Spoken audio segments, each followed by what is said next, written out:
Well, hello everyone, and welcome back to Winmore TV. Here we are with another lockdown chat, and this time we've got PDPA Chairman Peter Manley. Peter, thanks for joining us at Winmore as always. Absolute pleasure, Phil. Always a pleasure. Lockdown, I'm guessing it's been pretty busy for you. Yeah, actually, it's quite a weird time because although myself, Alan Warrener, and our secretary Zoe work in the office in Carlisle, the other directors, obviously one in Holland, Jack Snewland, and one down in Hampshire, Andy Scott. But with this great invention of Zoom and whatever, we're actually having meetings 3 times a week, working harder than what we've ever done before because we can always get hold of each other. You can't escape anywhere, can you? No. You can't make out you're doing something else. But yeah, it's so much has been achieved. We appointed a communications manager in Chris Murphy, which I believe everyone knows anyway. Yeah. He comments on the streaming, and he's quite influential already in previously being involved with Modus. So he's been a great asset to us in trying to help basically with communication with the players, because there is real no excuse for them to ignore us anymore or not read emails.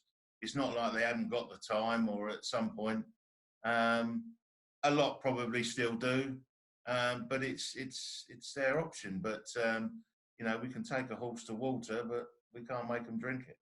Going to rewind right back to March, Liverpool Premier League, and then that subsequent Pro Tour that weekend. Did you ever envisage then that we'd have 3 months with no competitive darts?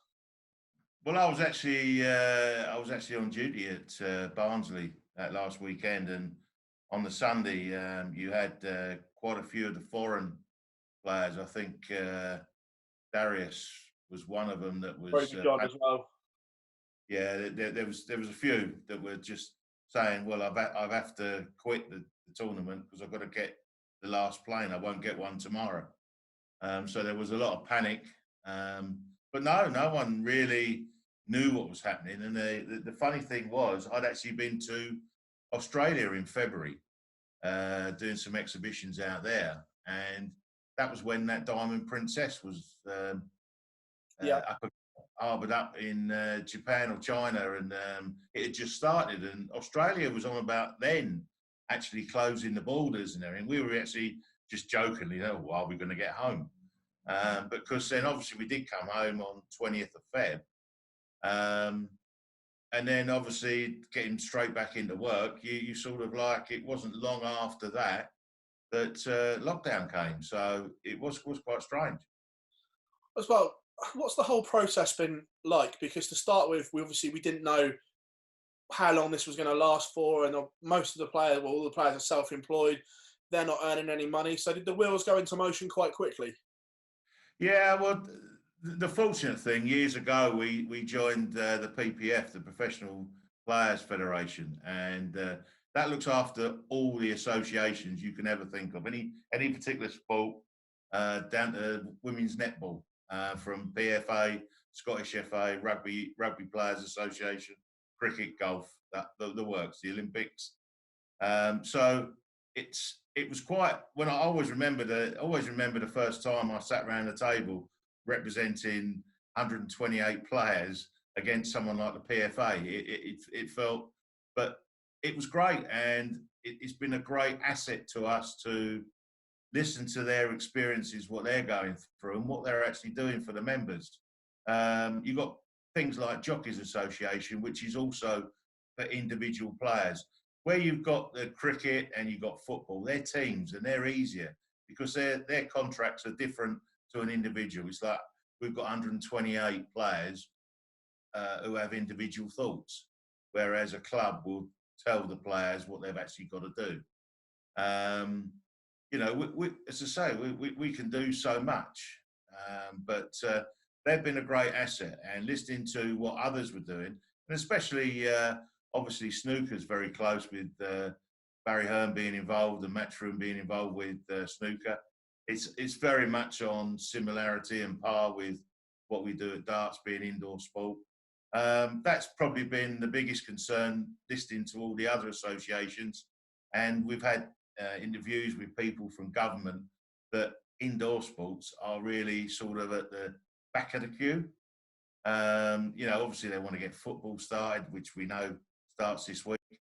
I'm personally looking forward to that. Something a little bit different to watch. Watching soaps and Netflix for so long. No, they've been a great asset. So obviously we've followed in the lines of what the snooker done. The first thing we done, obviously, you got April. We've gone through April. The government were negotiating on what they were doing with furloughing and self-employed and everything. So we sort of made an emergency fund available to all 128 players. And it's done on trust, and we've done it if you need it, it's there, So perhaps the new people that have come on board, we didn't expect someone like Michael van Gerwen to stick his hand up for 1,000, and he didn't, and so did a lot of them, and so that's enabled us, because we haven't got unlimited amount of funds. We've got some funds there, but we always look for the future changes and having money available to do these things. So it was good that we were able to help almost half on the emergency fund. That was for sort of May. That was April.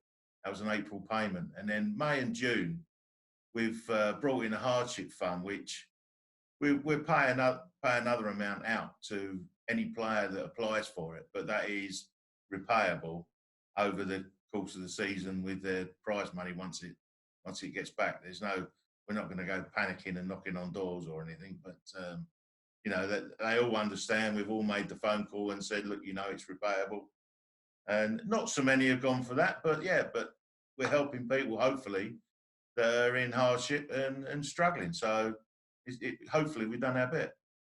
No, definitely. And I think it was well received as well when that news broke that the PDPA were doing their bit for the players, because it was such uncertain times at that point that no one knew really what was going on, did they? Well, we've gone way above everything that it's, as I said, it's down to them now. They've got the time.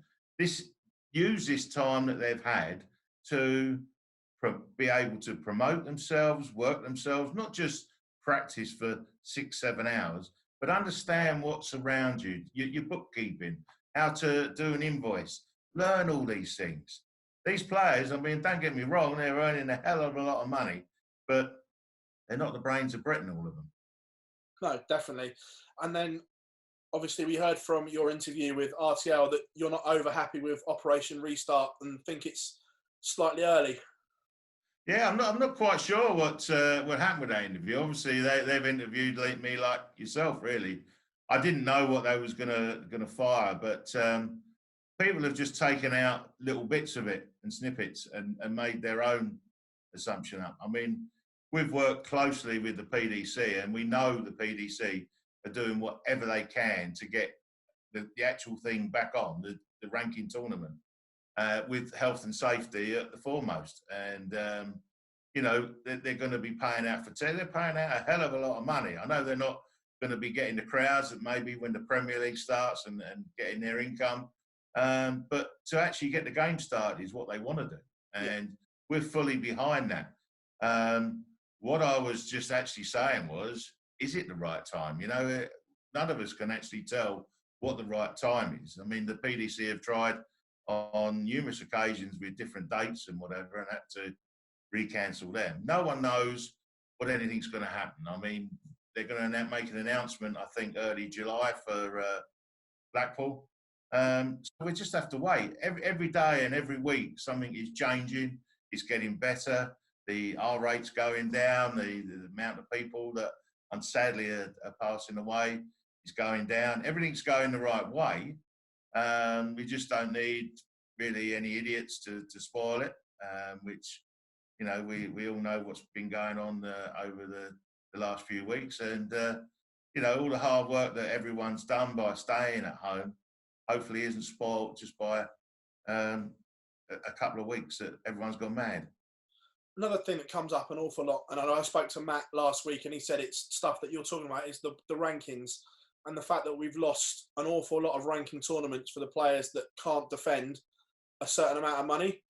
Where do you stand on what should happen with this? Should there be a freeze, or the players Well, that can't defend? we obviously, this is one of the things. I mean, we spend hours on this at the PDPA, and it's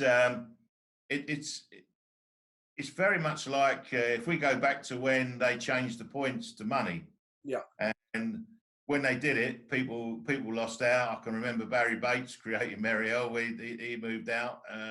Other people moved in, and it's it's one of these things that it's happened in life. I mean, hey, the football, every sport is in trouble. Every sport is going to have to make sacrifices. Rugby clubs with players out of contract, they got no money to furlough their players if the government stops.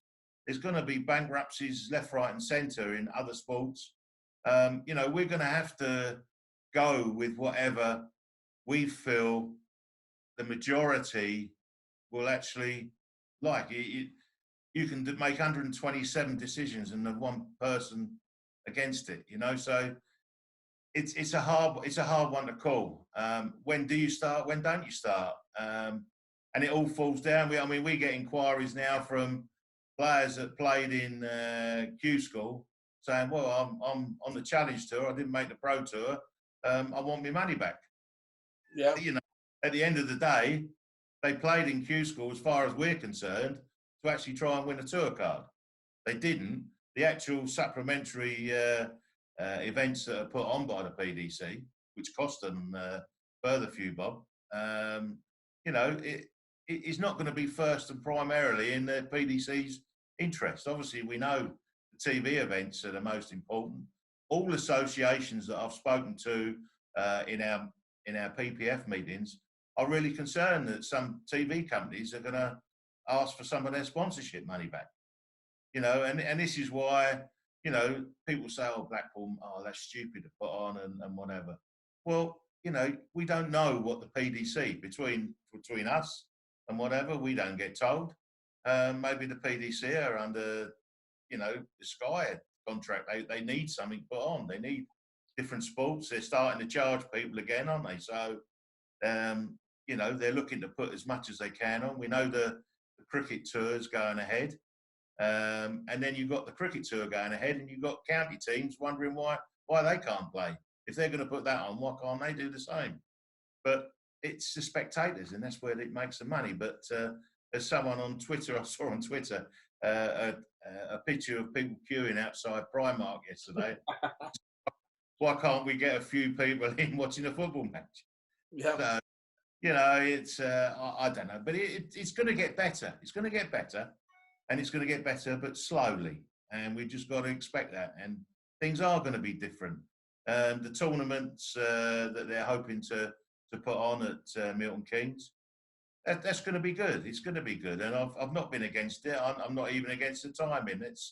That was totally out of order, really. What someone totally different from RTL put anyway. But it's just my opinion, just my personal, not the BDPA's opinion. It's a personal opinion of what's going on around the world. I'd like to see everything start as normal as it was when we left in March, but that's not going to happen, is it? No, not at all.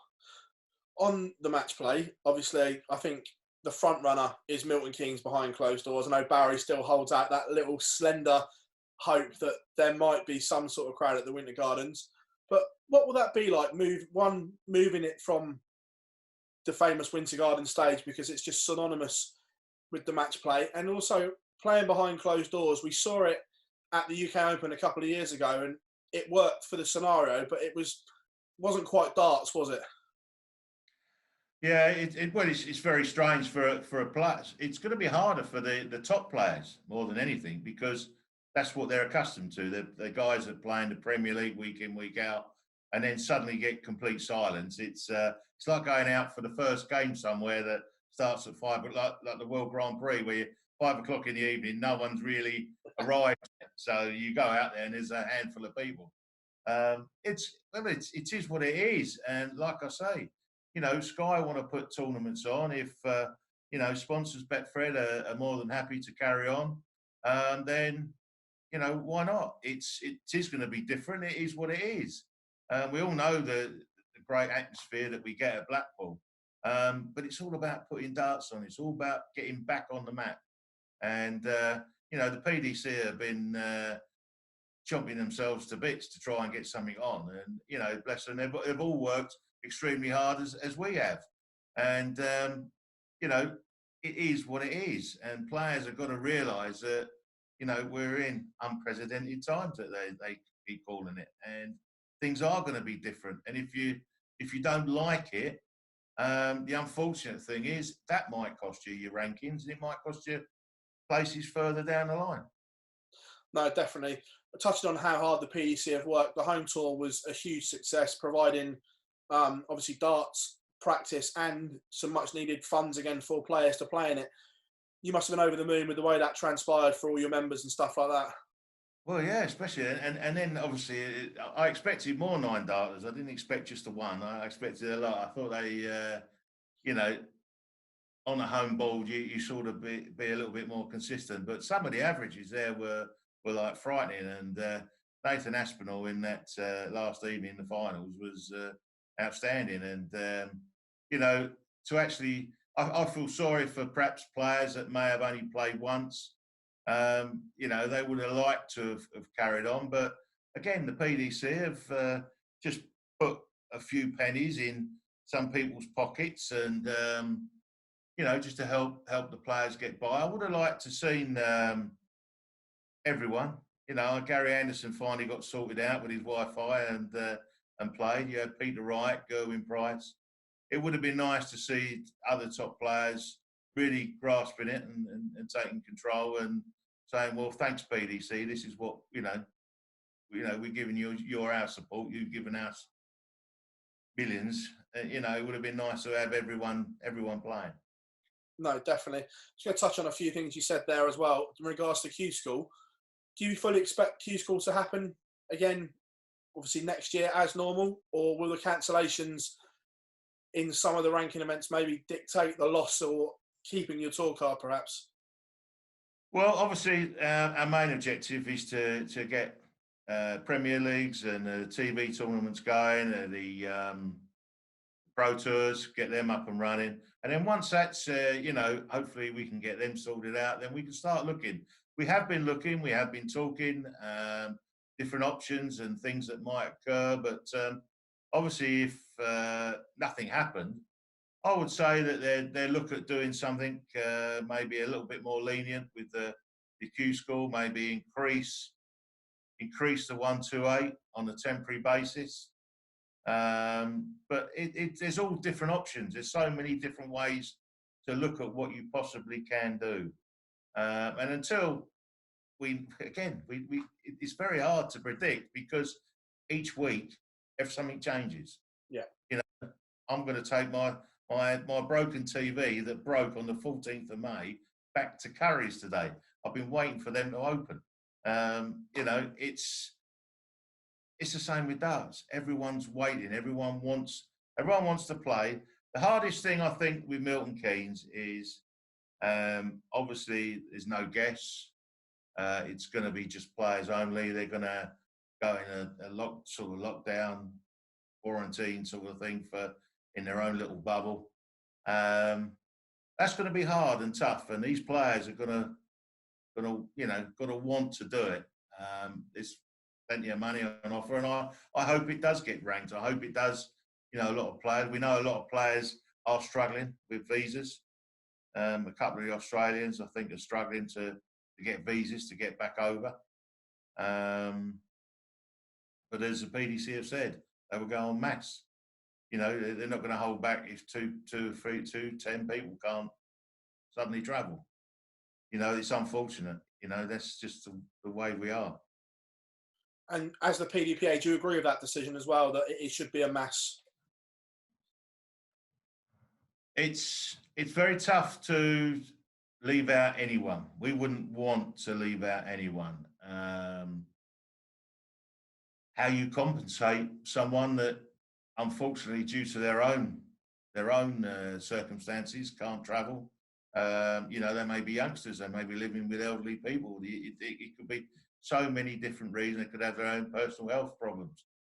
Um, as I said, it's tough. And, you know, where do you hold back? The PDC have never held back. They've always driven forward. And when they've driven forward, it's been successful. And there's no reason for it not to carry on being successful. There's going to be a small people that, or a minority that may lose out, hopefully, temporarily. And if they've got the form and they've got the standard of play, it's not long, you know, before they're back up there. Again, enough of darts. We're going to talk about you for a brief minute as well. Obviously, you're still quite active on the exhibition circuit and everything like that. How's that affected you and everything like that? Not being able to do everything like that. Yeah, it's been strange. To start off with, you was just getting like the ones for the following week ringing up saying, "Well, I don't think we'll be on this week. A pub shut and whatever, or whatever." But yeah, I've had, obviously everything's been cancelled. It's been quite strange, and I'm fortunate enough to have done well out of the game to not worry anyway. But obviously the PDPA have kept me sane and very busy. But I made the mistake of starting painting my fence. I've got 28 panels from the front to the back, and also made another mistake because my elderly neighbour, I said, "Don't worry, I'll do your side as well." Each panel is obviously one coat's no good because it's never been painted before, so it needs two. So that's 4 coats on 28 panels. So I've got a lot of work to do. I'm over halfway. Since beginning of April. Peter, that's great. It's nice to hear that you're keeping well as well during these times. Yeah, I've got to be careful. I haven't tried. I've done my rules. I mean, since Barnsley in March, I filled my car up with petrol, and I haven't used a quarter of a tank yet. And that's just maybe going to the shopping, dentist, or any doctor's appointments that we've had. But no, I've quite loved it. The weather's been brilliant. We can't argue about the weather, can you? You get disappointed when it rains, but no, it's been great. We've had a lot of response. We've done coffee mornings for the players, so you know we're trying to keep in touch with these players. It's them that, you know, they can come to us with a one-to-one. Perhaps talk to me and Alan Warriner just about things. And every player at some point over something will need some help, but they're too shy or too. They should come forward. Now is the time to ask for that Zoom meeting with me and Alan Warriner and get a chance to put your point of view over. We can fully understand where you're coming from. We can then work and we put all these and we collate everything. We've done more surveys and we sort of like get worried now that we're getting fed up. The players will be, "Oh, it's another email."